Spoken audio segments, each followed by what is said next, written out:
അത് ഇവിടെ രാവിലെ കാറുണ്ടായിരുന്നു.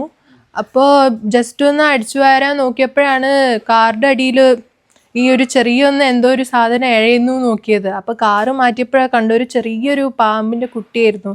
അപ്പോൾ ആ ബക്കറ്റ് വെച്ചിട്ട് അതിനൊന്ന് അടച്ചു. നിങ്ങളെ വീട്ടിലൊക്കെ ഇതുപോലെ പാമ്പുകളെ കണ്ടു കഴിഞ്ഞാൽ നിങ്ങൾ എന്താ ചെയ്യുക? ചെറിയ പാമ്പുകളൊക്കെ ആണെങ്കിൽ ഇതുപോലെ ബക്കറ്റ് വെച്ച് അടച്ചു വെച്ചാൽ മതി. എന്നിട്ട് അടുത്തുള്ള റെസ്ക്യൂർമാരെ വിളിക്കുന്നതാണ് ഏറ്റവും നല്ലത്. സംഭവം നടന്നത് കാലിക്കറ്റ് യൂണിവേഴ്സിറ്റിന്റെ അടുത്ത് കോഹിനൂർ എന്ന സ്ഥലത്തായിരുന്നു. അവിടുത്തെ വീടിന്റെ മുറ്റത്തായിരുന്നു പാമ്പിനെ കണ്ടത്. കഴിഞ്ഞ ദിവസമായിരുന്നു ഈ പാമ്പുകുട്ടിയെ അവിടുന്ന് റെസ്ക്യൂ ചെയ്തിരുന്നത്. എന്നാൽ ഇന്നും ഇതുപോലെ ഒരു പാമ്പുകുട്ടിയെ റെസ്ക്യൂ ചെയ്യേണ്ടി വന്നു. വെള്ളിക്കെട്ടനുമായി വളരെയധികം സാമ്യമുള്ള പാമ്പാണ് നമ്മുടെ ഈ വെള്ളിവരയൻ. അതുകൊണ്ട് തന്നെ പല ആളുകൾക്കും തെറ്റിദ്ധാരണ ഉണ്ടാക്കാറുണ്ട്. ഉന്തി നിൽക്കുന്ന കണ്ണുകളും തലയേക്കാൾ വണ്ണം കുറഞ്ഞ കഴുത്തും വിഷമില്ല എന്നതുകൂടിയാണ് വെള്ളിക്കെട്ടനുമായി ഇവരെ വ്യത്യസ്തരാക്കുന്നത്. കിണറിലെ മാളങ്ങളിലും വീണുകിടക്കുന്ന മരങ്ങളിലും പഴയ വീടുകളിലുമെല്ലാം ഇവരെ സ്ഥിരമായി കാണാറുണ്ട്. 5ൽ കൂടുതൽ മുട്ടയിടുന്ന വെള്ളിവരയൻ ചുമരിൽ അനായാസം കയറുന്നത് കൊണ്ട് തന്നെ ചുവർപ്പാമ്പ് എന്ന പേരിലും അറിയപ്പെടുന്നു. 2 ദിവസത്തിനുള്ളിൽ പല സമയങ്ങളിലായിട്ട് 3 കുഞ്ഞുങ്ങളെയാണ് ഇവിടുന്ന് റെസ്ക്യൂ ചെയ്തിരിക്കുന്നത്.